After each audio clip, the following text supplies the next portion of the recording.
So now I'm going to show you how to prick out seedlings. I have a tray of seeds that we sowed just over a month ago. These are oxeye daisies.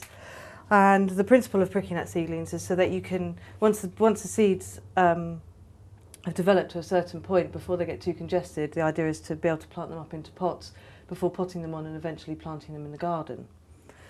This is a good, you can see these were planted, as I said, a month ago.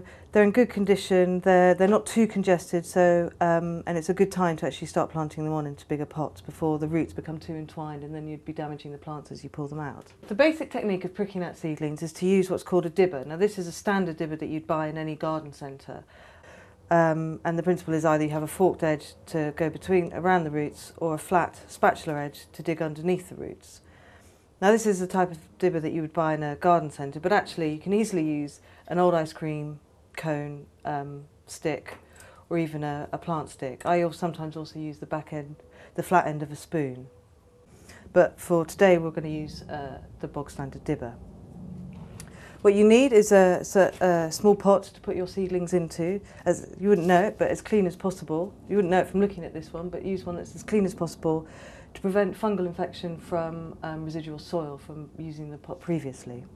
So the first thing you do is just put a bit of soil into your small pot. You start with quite a small pot and gradually, incrementally get your pots bigger as you plant your plant on before eventually planting outside. This enables the rootstock of the plant to become very hardy and to grow very strong. So we get our tray of plants. These are oxeye daisies, planted just over a month ago.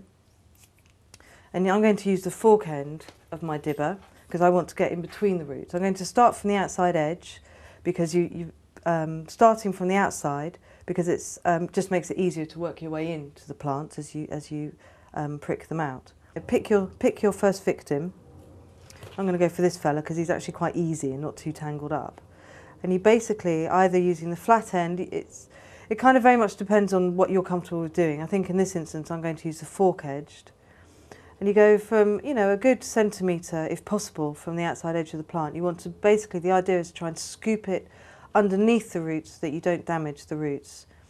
Now, you very gently hold on to the neck of the plant. If you squeeze too tightly, these seedlings are very delicate at this stage of their life. You can very easily just pinch them to death. So you just want to hold on to it very lightly, like you're holding on to a feather. And just gradually, as you're pushing from underneath the roots with the forked end of the dibber, just very gradually lift up. Especially as the soil in this one is quite wet, so it's going to be dragging down onto the roots slightly. It might be that you dig up next door plants, and that's okay, like this one here. You want to give it a little shake, and as you can see, give it a little shake, and as you can see, there's very healthy rootstock on this seedling. So we want to transfer it into our pot.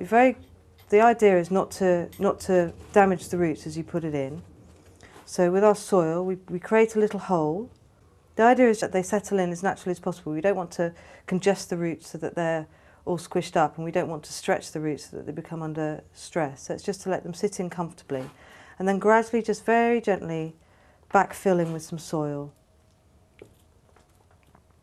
And then you squeeze, press down lightly. Press down lightly on the soil so you can bed the roots in comfortably without putting too much pressure on them.